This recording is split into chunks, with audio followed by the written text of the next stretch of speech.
করবেন মাননীয় সদস্য জনাব মোহাম্মদ শাহরিয়ার আলম।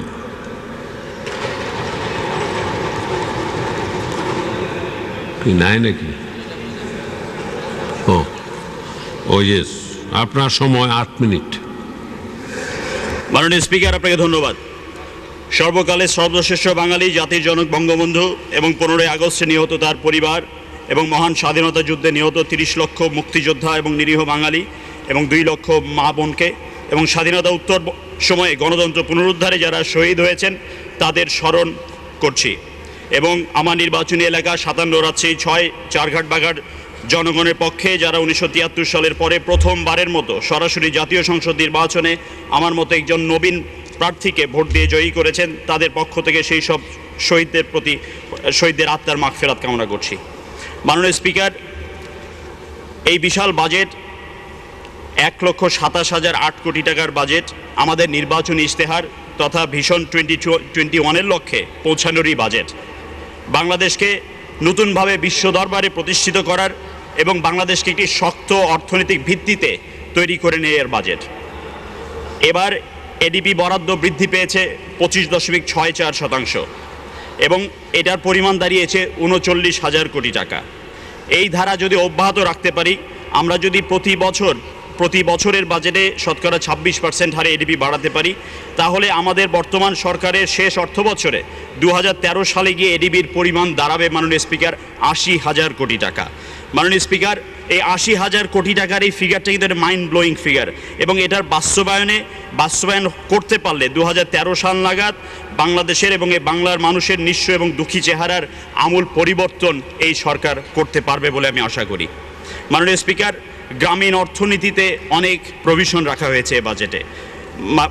সময়ের অভাবে হয়তো মাননীয় অর্থমন্ত্রী তার বাজেট বক্তৃতাতে খুব বৃত্তান্ত না বলে থাকলেও বয়স্ক ভাতা, অসচ্ছল প্রতিবন্ধীদের জন্য ভাতা বরাদ্দ বৃদ্ধি, দরিদ্র মার মাতৃকালীন ভাতা এবং বৃদ্ধি, ম্যাটারনাল হেলথ ভাউচার স্কিম এবং ন্যাশনাল নিউট্রিশন প্রোগ্রামে বরাদ্দ এবং বৃদ্ধি, অ্যাসিডদগ্ধ মহিলা এবং শারীরিক প্রতিবন্ধীদের পুনর্বাসন ও মহিলাদের আত্মকর্মসংস্থান সৃষ্টির জন্য বাজেটে বরাদ্দ, বিধবা ও স্বামী পরিত্যক্তা মহিলাদের জন্য দুস্থ ভাতা সহ পথ শিশু এবং কল্যাণের জন্য এতিমদের জন্য যে ভাতা করা হয়েছে, যেটা তিনি তার বাজেট বক্তৃতার 3য় অধ্যায়ে 199 নম্বর অনুচ্ছেদে যার বর্ণনা দিয়েছেন।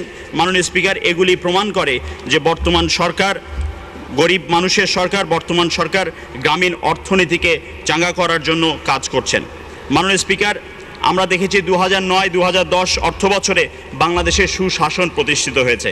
শুধু সুশাসনই নয়, এখানে যদি আমরা শুধু একটি উদাহরণ টেনে নিয়ে দেখতে চাই যে আমরা 2টি নির্বাচন করেছি, একটি হলো ভোলাতে বাই ইলেকশন এবং দ্বিতীয়টি হলো চট্টগ্রাম সিটি কর্পোরেশনের নির্বাচন।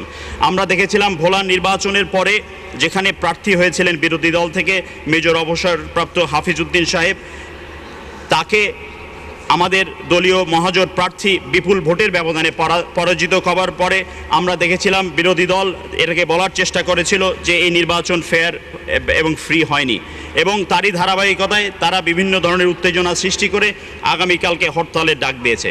মাননীয় স্পিকার, তারা যদি ভোলার নির্বাচনের পরে হরতালে ডাক দিয়ে থাকেন, তাহলে চট্টগ্রাম সিটি কর্পোরেশনের নির্বাচনের পরে তারা কিন্তু সেই হরতালটি প্রত্যাহারের ডাকও দিতে পারতেন। সেটাই ছিল বাংলার মানুষের প্রত্যাশা, কারণ তাদের যে ভয় ছিল সে ভয়টুকু আমরা আশা করছি হয়তো কেটে গেছে, কিন্তু তারা মানুষকে বিভ্রান্ত করার চেষ্টা করছেন এবং কথায় কথায় বলছেন এই বর্তমান সরকারকে হুঁশিয়ার হতে হবে, বর্তমান সরকারকে ক্ষমতা ছেড়ে দিতে হবে, মধ্যবর্তী নির্বাচন করার মতো তারা কথা বলেছেন। এই প্রসঙ্গে মাননীয় স্পিকার, আমি ছোট্ট একটি কবিতা পড়ার চেষ্টা করব। বেগম জিয়া বলছে এখন দেশ হয়েছে নরক, ভাবছে আবার চান্সটা পাবে, করবে মানুষ পরক।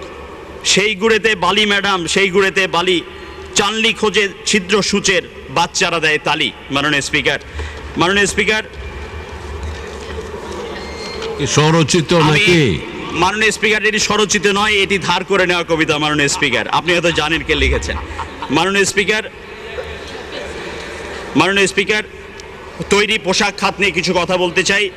এই তৈরি পোশাক খাতটি নিয়ে বারবার বিভ্রান্ত ছড়ানোর চেষ্টা করা হয়ে থাকে, যে বিভ্রান্তের একটি অংশ হিসেবেই 4 দলীয় জোট সরকারের প্রয়াত অর্থমন্ত্রী বলেছিলেন এই গার্মেন্টস ব্যবসায়ীদেরকে দর্জি হিসেবে আখ্যায়িত করেছিলেন।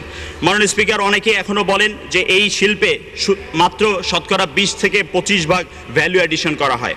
মাননীয় স্পিকার, আমার কাছে যে পরিসংখ্যান রয়েছে, যেটা যদি কেউ দাবি করেন আমি তাদের কাছে উপস্থাপন করতে পারবো, কেউ যদি চ্যালেঞ্জ করেন, অফিসিয়ালি এই সেক্টরে, এই শিল্পে ভ্যালু অ্যাডিশনের পরিমাণ এখন শতকরা 25%-এরও বেশি। এই শিল্পে 30 লক্ষ কর্মসংস্থান হচ্ছে এবং যার উপরে নির্ভর করে ব্যাংক, ইন্স্যুরেন্স, ট্রান্সপোর্টেশন, শিপিং অনেক শিল্প গড়ে উঠেছে মাননীয় স্পিকার। এবং গত অর্থ বছরে $12 বিলিয়ন আপনার এক্সপোর্ট পয়েন্টে 0.25% হারে ট্যাক্স দেওয়া হয়েছে 210 কোটি টাকা। এবং বর্তমান বাজেটে 2010-11 বাজেটে এটা প্রপোজ করা হয়েছে বাড়িয়ে 1% করার জন্য।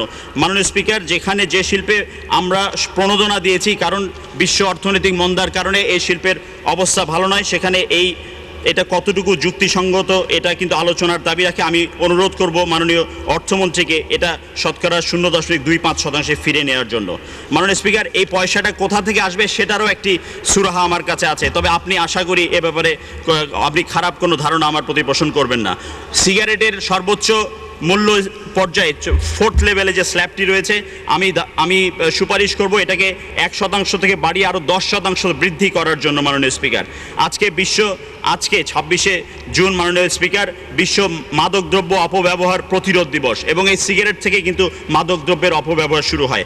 মাননীয় স্পিকার, আমার সময় খুবই সামান্য, আমি আরেকটু বলবো ক্ষুদ্র ঋণের ব্যাপারে 23,995 কোটি টাকা বরাদ্দ দেওয়া হয়েছে, কিন্তু এটার ম্যানেজমেন্টটাও কিন্তু একটি চ্যালেঞ্জিং ইস্যু, এবং সেখানে কৃষি ঋণে শতকরা 10%-এর বেশি সুদ হবার কথা নয়। কিন্তু মাননীয় স্পিকার, খুব সামান্য ঋণই কিন্তু এই 23,000 কোটির মধ্যে 10% হারে বিতরণ করা হচ্ছে, বেশিরভাগ ক্ষেত্রে এটা 13%। মাননীয় স্পিকার, আমার নির্বাচনী এলাকার দুটো কথা শুধু বলবো। বড়াল মুখ থেকে পুনর্খনন করে, পদ্মা নদীর মুখ থেকে বড়াল পুনর্খনন করা প্রয়োজন, যেটাতে সিরাজগঞ্জ, পাবনা, নাটোর থেকে উল্লাপাড়া পর্যন্ত অনেকে উপকৃত হবে, এবং সেই সাথে সর্দ পুলিশ একাডেমি থেকে পাকুড়ি আলাইপুর পর্যন্ত বাঁধ নির্মাণের জন্য আমি সুপারিশ করছি। মাননীয় স্পিকার, আমরা কিছুদিন আগে নর্থ বেঙ্গল ডেভেলপমেন্ট ফোরামের নামে একটি সুপারিশমালা মাননীয় অর্থমন্ত্রী এবং মাননীয় পরিকল্পনা মন্ত্রীকে দিয়েছি, যেখানে আমরা উত্তরবঙ্গে কয়লার উত্তোলনের কথা বলেছি। সরকারকে একটি সিদ্ধান্তে আসতে হবে। আমরা বলেছি রাজশাহী সৈয়দপুর বিমানবন্দর চালু করতে হবে। উত্তরবঙ্গ যেভাবে অবহেলিত ছিল, উন্নয়নের সকল হিস্সা উত্তরবঙ্গকে দিতে হবে। মাননীয় স্পিকার, সেখানে আমরা এটাও বলেছি যে উত্তরের সব পলিটেকনিকগুলিতে কৃষিভিত্তিক শিল্পের জন্য কোর্স চালু করতে হবে। মাননীয় স্পিকার, অনেক রক্ত সংগ্রাম এবং ত্যাগ তিতিক্ষার পরে আওয়ামী লীগ সরকার মহাজোটের সরকার গঠন করেছে। আমাদের সামনে অনেক চ্যালেঞ্জ মাননীয় স্পিকার, এবং আমরা যে সফলতা দেখেছি 17 মাসে, আগামী সামনে 43 মাসেও আমরা দ্বিগুণ বেগে এগিয়ে যাব এই প্রত্যাশা করি। এবং শেষে আরেকটি ছোট্ট কবিতা দিয়ে আমার বক্তৃতা শেষ করব। মাননীয় স্পিকার, সোনালী আঁশের জীবন রহস্য বাঙালি করেছে আবিষ্কার, নবপ্রজন্ম বদলাবে দিন দেখছি সম্মুখে পরিষ্কার। মাননীয় স্পিকার, জয় বাংলা, জয় বঙ্গবন্ধু, জয় হোক বাংলার মেহনতি মানুষের। সদস্য, তবে আমি দেখতে পাচ্ছি আপনি আমার বিরুদ্ধে উঠে পড়ে লেগে গেছেন।